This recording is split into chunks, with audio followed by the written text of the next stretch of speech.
It was seen early in the morning, rushing over Winchester eastward, a line of flame high in the atmosphere. Hundreds must have seen it, and taken it for an ordinary falling star. Alban described it as leaving a greenish streak behind it that glowed for some seconds. Denning, our greatest authority on meteorites, stated that the height of its first appearance was about 90 or 100 miles. It seemed to him that it fell to earth about 100 miles east of him. I was at home at that hour, and writing in my study. Although my French windows faced towards Ottershaw, and the blind was up, for I loved in those days to look up at the night sky, I saw nothing of it. Yet this strangest of all things that ever came to earth from outer space must have fallen while I was sitting there, visible to me, and had I only looked up as it passed. Some of those who saw its flight say it travelled with a hissing sound. I myself heard nothing of that. Many people in Berkshire, Surrey, and Middlesex must have seen the fall of it, and, at most, have thought that another meteorite had descended. No one seems to have troubled to look for the fallen mass that night. But very early in the morning, poor Ogilvy, who had seen the shooting star, and was persuaded that a meteorite lay somewhere on the common between Horsell, Ottershaw, and Woking, rose early with the idea of finding it. Find it he did, soon after dawn, and not far from the sand-pits. An enormous hole had been made by the impact of the projectile, and the sand and gravel had been flung violently in every direction over the heath, forming heaps visible a mile and a half away. The heather was on fire eastward, and a thin blue smoke rose against the dawn. The thing itself lay almost entirely buried in the sand. Amidst the scattered splinters of a fir tree it had shivered to fragments in its descent.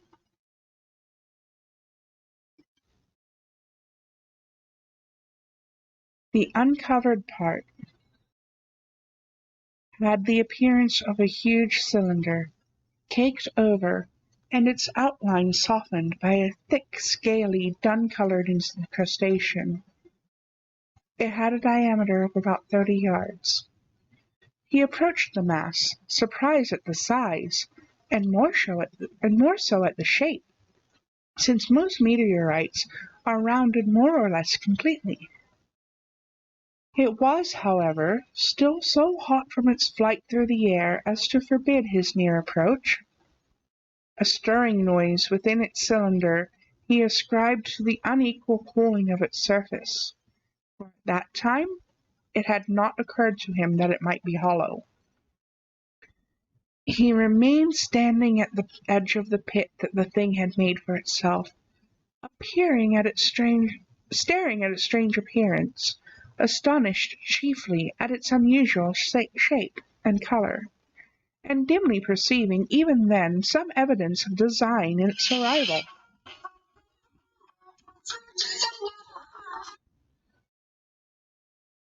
Sorry, that was my phone.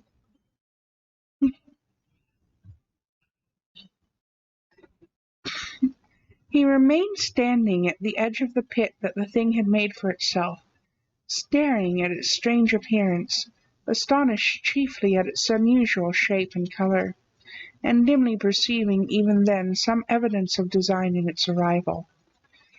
The early morning was wonderfully still, and the sun, just clearing the pine trees toward Weybridge, was already warm. He did not remember hearing any birds that morning, and was certainly no breeze stirring, and the only sounds were the faint movements from within the cindery cylinder. He was all alone on the common. Then suddenly he noticed with a start that some of the grey clinker, the ashy incrustation that covered the meteorite, was falling off the circular edge of the end. It was dropping off in flakes and raining down upon the sand. A large piece suddenly came off and fell, with a sharp noise that brought his heart into his mouth.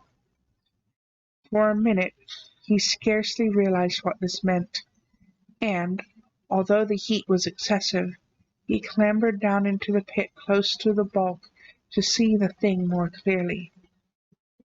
He fancied even then that the cooling of the body might account for this, but what disturbed the idea was the fact that the ash was falling only from the end of the cylinder. And then he perceived that, very slowly, the circular top of the cylinder was rotating its body. What do you know? He finally passed his perception check.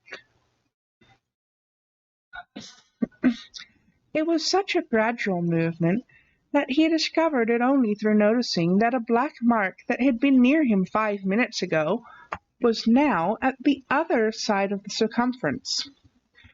Even then, he scarcely understood what this indicated, until he heard a muffled grating sound and saw the black mark jerk forward an inch or so. Then the thing came upon him in a flash. The cylinder was artificial, hollow, with an end that screwed out. Something within the cylinder was unscrewing the top. "Good heavens!" said Ogilvy. "There's a man in it! Men in it! Half roasted to death! Trying to escape!" At once, with a quick mental leap, he linked the thing with the flash upon Mars. The thought of the confined creature was so dreadful to him that he forgot the heat and went forward to the cylinder to help turn. But luckily the dull radiation arrested him before he could burn his hands on the still glowing metal. At that he stood irresolute for a moment, then turned, scrambled out of the pit, and set off running wildly into Woking. The time then must have been somewhere about 6 o'clock.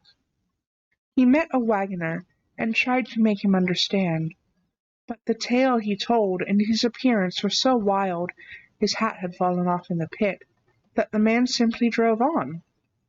He was equally unsuccessful with the potman, who was just unlocking the doors of the public-house by the Horsham Bridge. The fellow thought he was a lunatic at large and made an unsuccessful attempt to shut him into the tap-room. That sobered him a little, and when he saw Henderson, the London journalist, in his garden, he called over the palings and made himself understood. "Henderson," he called, "you saw that shooting star last night?" "Well," said Henderson, "it's out on Horsell Common now." "Good Lord!" said Henderson. "Fallen meteorite. That's good. But it's something more than a meteorite. It's a cylinder. An artificial cylinder, man. And there's something inside." Henderson stood up with his spade in his hand. "What's that?" he said. He was deaf in one ear. Ogilvy told him all that he had seen. Henderson was a minute or so in taking it in. Then he dropped his spade, snatched up his jacket, and came out into the road. The two men hurried back at once to the common, and found the cylinder still lying in the same position. But now the sounds inside had ceased, and a thin circle of bright metal showed between the top and the body of the cylinder. Air was either entering or escaping at the rim, with a thin sizzling sound. They listened, rapped on the scaly burnt metal with a stick, and, meeting with no response, they both concluded the man or men inside must be insensible or dead. Of course, the two were quite unable to do anything. They shouted consolation and promises, and went off back to the town again to get help. One can imagine them, covered with sand, excited and disordered, running up the little street in the bright sunlight just as the shop folks were taking down their shutters and people were opening their bedroom windows. Henderson went into the railway station at once, in order to telegraph the news to London. The newspaper articles had prepared men's minds for the reception of the idea. By 8 o'clock a number of boys and unemployed men had already started for the common to see the dead men from Mars. That was the form the story took. I heard of it first from my newspaper boy about 9:15 when I went out to get my daily chronicle. I was naturally startled, and lost no time in going out and across the Ottershaw Bridge to the sand pits.